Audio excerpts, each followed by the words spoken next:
Logical ডিসক্রিপেন্সির অভিযোগে SIR শুনানিতে হাজিরা দিলেন মেদিনীপুর পৌরসভা তৃণমূল কাউন্সিলর রাহুল বিশুই।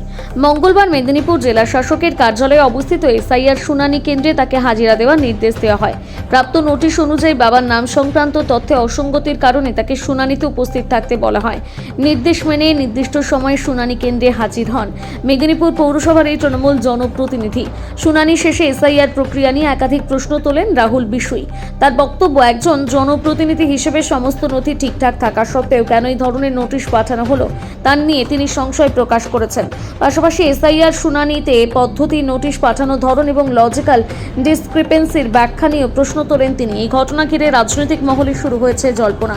এসআইআর প্রক্রিয়া নিয়ে স্বচ্ছতা এবং যুক্তির প্রয়োজনীয়তার বিষয়টি আবারও সামনে এলো বলে মনে করছে রাজনৈতিক পর্যবেক্ষকেরা।